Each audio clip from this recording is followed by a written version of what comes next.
Hydro plant cybersecurity. We take an in-depth look at this issue in our topic of the week. Welcome to Hydro Connections.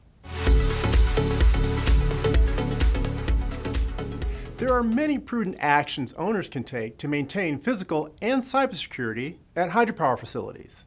Steve Wenke, Senior Manager for Generation Strategy and Planning at the U.S.-based Avista Corporation, has worked in the hydropower industry for the past 35 years. He is sharing his thoughts on best practices to maintain physical and cybersecurity at hydropower plants. Cyber attacks are coming from a very different perspective than physical security attacks. And without getting into a lot of it, where the two crossover is in the protection of your cyber assets.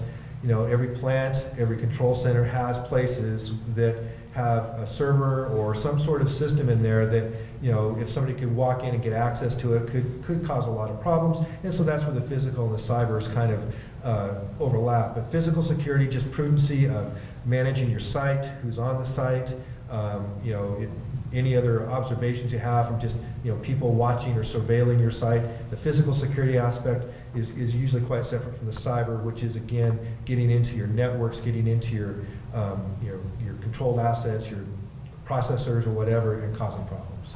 The businesses really need to look at what their risk profile is and what their issues are and really do the right thing for their business.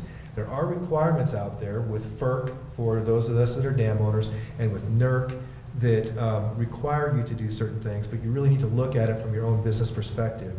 And I think when you start looking at the risk, the business risk, it's not too hard to start selling management to do appropriate measures. It's like anything, you can go to extremes, and you do need to look at the risk and the consequences of this.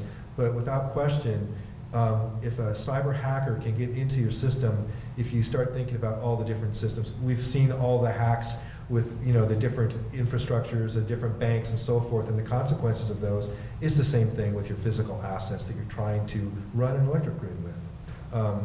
Power stations are all critical. You could make an argument that if, in the terms of resiliency of the grid, hydro may even have a more important role in a conventional power plant, because frequently when there is a problem in the grid, it's a hydro station someplace that starts the bootstrap process to put things back together. So you can arguably say that maybe hydro has a little more important role, but in terms of size, in terms of grid reliability and some of those kinds of things, you know, that varies. It depends on the station. I think right now we're not as aware as we could be. I think that's one of the things that we in the industry need to start trying to ramp ourselves up. And I want to just emphasize again the importance of trying to do it in a meaningful and a realistic, quantitative way, not like we have to stop the dam from breaking kind of things, but, you know, we need to do prudent things to make sure it doesn't. Physical infrastructure and cybersecurity for hydropower plants worldwide will continue to evolve. And Steve also said each plant owner will need to use an array of resources to employ a flexible plan that is proactive, yet can quickly respond to any problem that arises. What you need to know. Over the past week, in our daily reporting on the global markets for the hydropower, dams, and marine energy, we have seen some important activity we want to bring to your attention. First, the use of green bonds to finance hydropower is a current trending topic.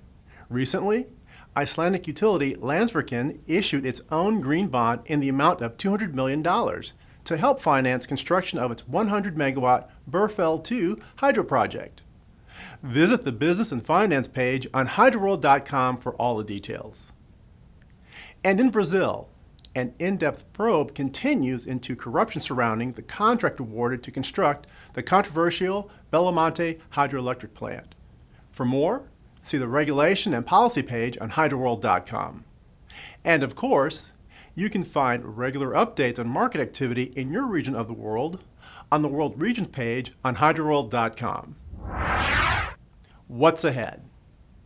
Coming in the April edition of Hydro Review, in addition to cybersecurity, we will also have a feature on dams and civil structures and development activity in Asia. And do not forget the upcoming Northwest Hydroelectric Association Small Hydro Workshop, scheduled in Hood River, Oregon, in the United States. Until next time, please continue to engage with us on Twitter, LinkedIn, and Facebook. And remember, we deliver hydro information at high capacity.